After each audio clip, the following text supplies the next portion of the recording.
بسم اللہ الرحمن الرحیم۔ السلام علیکم دوستو، نبی کریم صلی اللہ علیہ وآلہ وسلم فرماتے ہیں جس شخص کو یہ بات اچھی لگے کہ قیامت کے دن اللہ تعالیٰ اسے تکلیف سے نجات دے تو اسے چاہیے کہ تنگ دست مقروض کو مہلت دے یا سارا قرض معاف کر دے۔ جو غرور کی وجہ سے اپنے کپڑے کو دراز رکھے گا، قیامت کے دن اللہ تعالیٰ اس پر رحمت کی نظر نہیں ڈالے گا۔ ہر امت کے لیے ایک فتنہ ہے، میری امت کا فتنہ مال ہے۔ دولت مندوں کے پاس کم جایا کرو ورنہ خدا کے احسانات کی قدر جاتی رہے گی۔ وہ شخص بدترین انسانوں میں سب سے برا ہے جو لوگوں کی خطاؤں سے درگزر نہیں کرتا، معذرت کو قبول نہیں کرتا اور کسی گناہ گار کے گناہ کو معاف نہیں کرتا۔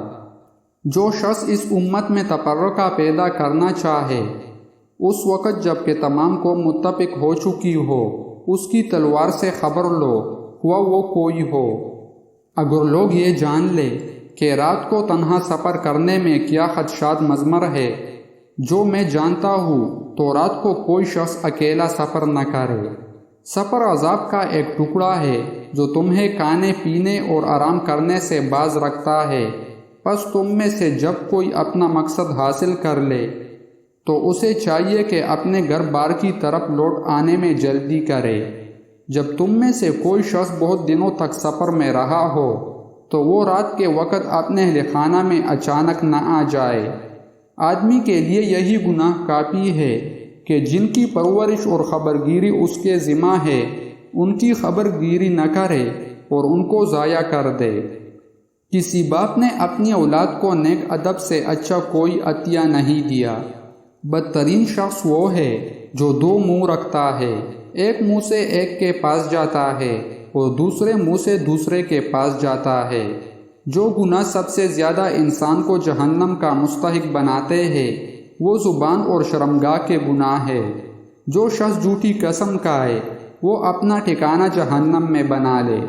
سب سے بدتر کھانا اس شادی کا ہے جس میں مالدار بلائے جائے اور محتاج چھوڑ دیے جائے۔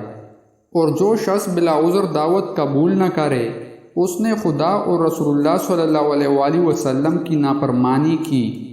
فاسقوں کی دعوت قبول نہ کرو۔ سود کھانے والے، کھلانے والے، کاتب اور گواہ سب برابر ہے، سب پر خدا کی لعنت۔